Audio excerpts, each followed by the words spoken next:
അസ്സലാമു അലൈക്കും വറഹ്മത്തുള്ളാഹി വബറകാതുഹു.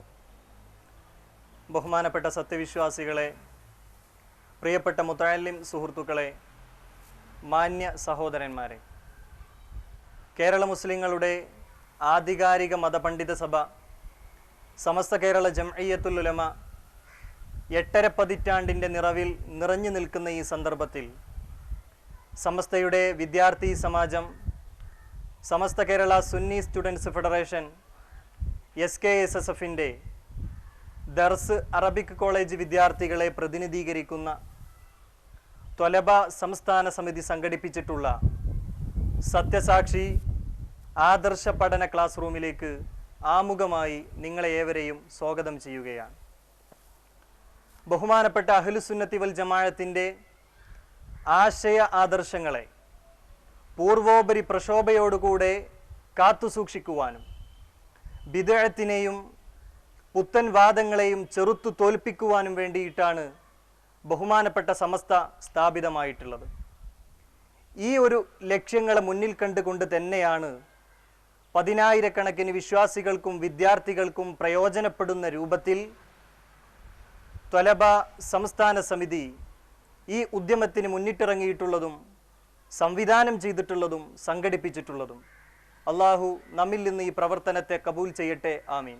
ത്വലബ സംസ്ഥാന സമിതി സംഘടിപ്പിക്കുന്ന സത്യസാക്ഷി ആദർശ പഠന ക്ലാസ് റൂമിൽ നമുക്ക് ക്ലാസ് എടുക്കുന്നതും നമ്മുടെ സംശയങ്ങളെ നിവാരണം ചെയ്യുന്നതും ദാറുൽ ഹുദ ഇസ്ലാമിക് യൂണിവേഴ്സിറ്റിയിലെ പ്രൊഫസർ KC മുഹമ്മദ് വാക്കവി അവറുകളാണ്.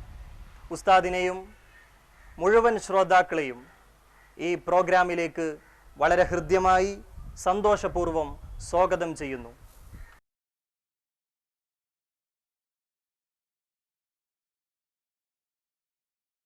അസ്സലാമു അലൈക്കും വറഹ്മത്തുള്ളാഹി വബറകാതുഹു. ബിസ്മില്ലാഹി വൽഹംദുലില്ലാഹ് വസ്സലാത്തു വസ്സലാമു അലാ അഷ്റഫി റസൂലില്ലാഹ് വഅലാ ആലിഹി വഅസ്ഹാബിഹി അൽഫായിസീന ബിറിദല്ലാഹി അമ്മാ ബഅദ്. ഇൻ ഉരീദു ഇല്ലൽ ഇസ്ലാഹ മസ്തതഅതു വമാ തൗഫീഖി ഇല്ലാ ബില്ലാഹി അലൈഹി തവക്കൽതു വഇലൈഹി ഉനീബ്. അഊദു ബില്ലാഹി മിനശ് ശൈത്വാനിർ റജീം. ബിസ്മില്ലാഹിർ റഹ്മാനിർ റഹീം. യാ അയ്യുഹല്ലദീന ആമനൂ അതീഉല്ലാഹ വഅതീഉർ റസൂല വഉലിൽ അംരി മിൻകും. സദഖല്ലാഹു മൗലാനൽ അളീം വസദഖ വബല്ലഗ റസൂലുഹുൻ നബിയ്യുൽ കരീം വനഹ്നു അലാ ദാലിക മിനശ് ശാഹിദീന ശാകിരീൻ വൽഹംദുലില്ലാഹി റബ്ബിൽ ആലമീൻ. സ്നേഹാദരവുള്ള മുതഅല്ലിമീങ്ങളെ, പ്രിയമുള്ള മുഅ്മിനുകളെ, സത്യവിശ്വാസികളെ, സൃഷ്ടാവായ അള്ളാഹുവിനാൽ നിർമ്മിതമായതും ലക്ഷത്തിൽ പരം വരുന്ന പ്രവാചകന്മാരുടെ കഠിനാധ്വാന ഫലമായി ലോകത്തിൻ്റെ നാനാ ദിക്കുമൂലകളിൽ പ്രചരിച്ചതുമായ സാർവലൗകിക മതമാണ് ഇസ്ലാം. സൃഷ്ടികളിൽ അത്യുത്തമരായ മനുഷ്യവർഗത്തിന് ഇഹപര വിജയം ലഭിക്കാൻ ആവശ്യമായ സർവമാന നിയമങ്ങളും ഈ ഇസ്ലാമിൽ സവിസ്തരം വിശദീകരിച്ചിട്ടുണ്ട്. ഇതിൻ്റെ അടിസ്ഥാന സിദ്ധാന്തം തൗഹീദാണ്, ഏകദൈവത്വമാണ്. കഴിഞ്ഞകാല പ്രവാചകന്മാരെല്ലാവരും ഈ തൗഹീദിൻ്റെ പ്രചരണത്തിന് വേണ്ടിയാണ് നിയോഗിക്കപ്പെട്ടത്. ഓരോ കാലഘട്ടത്തിനോടനുസൃതമായ അമാനുഷിക കഴിവുകൾ നൽകി പ്രത്യേകമായ പല നിയമങ്ങളും ആ കാലഘട്ടത്തിൽ പ്രവാചകന്മാരിലൂടെ അള്ളാഹു നടപ്പിലാക്കിയിട്ടുമുണ്ട്. മഹാന്മാരായ പ്രവാചകന്മാരുടെ അവസാനത്തെ കണ്ണിയായി നിയോഗിക്കപ്പെട്ട മഹാനവറുകളാണ് അന്ത്യപ്രവാചകൻ മുഹമ്മദ് സല്ലല്ലാഹു അലൈഹി വസല്ലം തങ്ങൾ. 1400-ലധികം വർഷങ്ങൾക്ക് മുമ്പാണ് മക്ക എന്ന പുണ്യഭൂമിയിൽ ആ പുണ്യപ്രവാചകർ പൂജാതരായത്.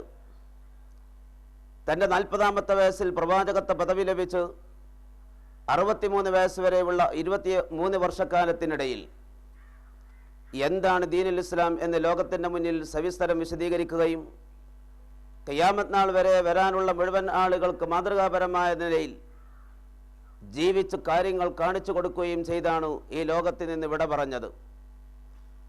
അവിടെ നിന്ന് നേരിട്ട് ദീൻ പഠിക്കാൻ അവസരം ലഭിച്ചവരാണ് സ്വഹാബ കിറാം.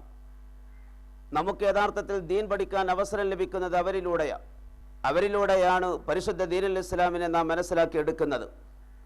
അവർ മതം നമുക്ക് മനസ്സിലാക്കിയെടുക്കാനുള്ള കണ്ണാടിയ. റബ്ബിൻ്റെ വലിയ അനുഗ്രഹത്താൽ മഹാനായ പുണ്യപ്രവാചകരിൽ നിന്ന് നേരിട്ട് മതം പഠിച്ച, ശരീഅത്തുൽ ഇസ്ലാമിൻ്റെ നിയമങ്ങൾ പഠിച്ച മാലിക് ദീനാർ സംഘത്തോടൊപ്പം കേരളക്കരയിൽ വരികയും ഈ കേരളത്തിൽ ഇസ്ലാമിക പ്രബോധന പ്രവർത്തനങ്ങൾ നടത്തുകയും ചെയ്തു. അവരിവിടെ കടന്നു വന്നപ്പോൾ പല മതങ്ങളും സംസ്കാരങ്ങളും ഇവിടെ ഉണ്ടായിരുന്നു. പക്ഷേ അവരുടെ ഇസ്ലാമികമായ സംസ്കാരത്തിൽ ആകൃഷ്ടരായി കേരളത്തിൽ അക്കാലം വരെ വസിച്ചിരുന്ന ആളുകൾ അവരിൽ വിശ്വസിക്കുകയും വിശ്വസിക്കാത്ത ആളുകൾ അവർക്ക് വേണ്ട സൗകര്യങ്ങളും സഹായങ്ങളും ചെയ്തു കൊടുക്കുകയും ചെയ്തു. മഹാനായ മാലിക് ദീനാറും സംഘവും ഇവിടെ വന്ന് അവരുടെ കാലത്ത് തന്നെ നിരവധി പള്ളികളും മതസ്ഥാപനങ്ങളും സ്ഥാപിച്ചിട്ടുണ്ട് എന്ന് ചരിത്രം പരിശോധിച്ചാൽ നമുക്ക് മനസ്സിലാക്കിയെടുക്കാൻ കഴിയും. മഹാന്മാരായ സഹാബാ കിറാം കേരളക്കരയിൽ വരികയും അവരിലൂടെ പരമ്പരാഗതമായി മഹത്തായ ദീനുൽ ഇസ്ലാം നിലനിന്ന് ഇന്ന് നമ്മിലേക്ക് എത്തിപ്പെടുകയും ചെയ്തു. താബീയങ്ങളും തബൂ താബീയങ്ങളും അവരാണ് പരിശുദ്ധ ദീനുൽ ഇസ്ലാമിൻ്റെ നിയമങ്ങൾ വ്യവസ്ഥാപിതമായി പിൻതലമുറക്കാർക്ക് ക്രോഡീകരിച്ചെത്തിച്ചു കൊടുത്തത്. കേരള സമൂഹം ആ മുൻഗാമികളുടെ മാതൃക പിൻപറ്റി അഭിപ്രായ വ്യത്യാസമില്ലാതെ ഒരേ കാഴ്ചപ്പാടിലൂടെ നിലനിന്ന് വന്നവരായിരുന്നു. 1921 വരെ മുസ്ലിങ്ങളുടെ ആചാരങ്ങൾക്കിടയിൽ അഭിപ്രായ വ്യത്യാസമേ ഉണ്ടായിരുന്നില്ല. ഏകാഭിപ്രായത്തോടു കൂടെയാണ് മുഅ്മിനീങ്ങൾ നിലനിന്നിരുന്നത്. വാദപ്രതിവാദങ്ങളോ ഖണ്ഡന പ്രസംഗങ്ങളോ ഖുതുബ പരിഭാഷപ്പെടുത്തണമെന്ന വാദമോ മറ്റ് വികലമായ ചിന്താഗതികളൊന്നും അന്ന് ഉണ്ടായിരുന്നില്ല.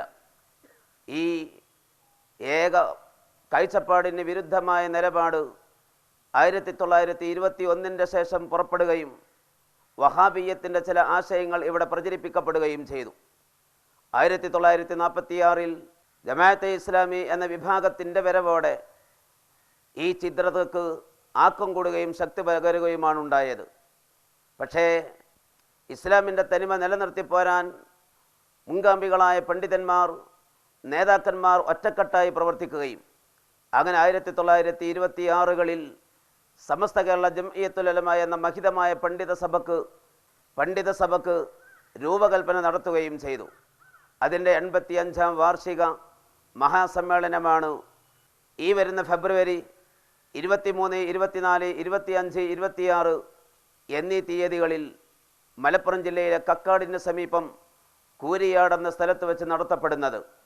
ഇസ്ലാമികമായ പല വിഷയങ്ങളും അവിടെ ചർച്ച ചെയ്യപ്പെടുന്നു. പല ക്ലാസ്സുകളും ക്യാമ്പുകളും നടത്തപ്പെടുന്നു. സുന്നത്ത് ജമാഅത്തിൻ്റെ അഖീദയിൽ എന്തെങ്കിലും അഭിപ്രായ വ്യത്യാസമുണ്ടെങ്കിൽ, ആർക്കെങ്കിലും എന്തെങ്കിലും സംശയമുണ്ടെങ്കിൽ ഇത്തരം ക്യാമ്പുകളിലൂടെ മനസ്സിലാക്കിയെടുക്കാൻ നമുക്ക് അവസരം ലഭിക്കും. ഈ വിഷയത്തിൽ എൻ്റെ മുന്നിലുള്ള മുതഅല്ലിമീങ്ങളായ നിങ്ങൾക്ക് വല്ല സംശയങ്ങളുമുണ്ടെങ്കിൽ അത് ചോദിച്ച് നിവാരണം കണ്ടെത്താനുള്ള ഒരു ക്ലാസ് റൂമിലാണ് നാം ഒത്തുകൂടിയിട്ടുള്ളത്. ക്ലാസ് റൂമിലേക്ക് പ്രവേശിക്കുകയാണ്. എന്ത് സംശയമുണ്ടെങ്കിലും അത് ചോദിച്ച് നിവാരണം കണ്ടെത്തുകയും പൂർവികരുടെ ഇസ്ലാമികമായ നിയമപ്രകാരം ജീവിച്ച് ആ മാർഗത്തിലൂടെ മരണപ്പെട്ട് കാമിലായ മുഅ്മിനായി അള്ളാഹുവിൻ്റെ സവിധത്തിലേക്ക് എത്തിച്ചേരണമെന്ന് ആഗ്രഹിക്കുന്നവരാണ് നാം. അള്ളാഹു അതിൻ്റെ തൗഫീക്ക് നൽകി അനുഗ്രഹിക്കുമാറാകട്ടെ. ആമീൻ ബിറഹ്മതിക യാ അർഹമർ റാഹിമീൻ.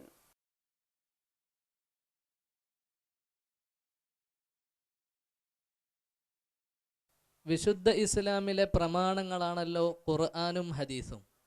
ഇവ രണ്ടും നമുക്ക് മുമ്പിലുണ്ടായിരിക്കെ തന്നെ പിന്നെന്തിനാണ് മദ്ഹബുകൾ?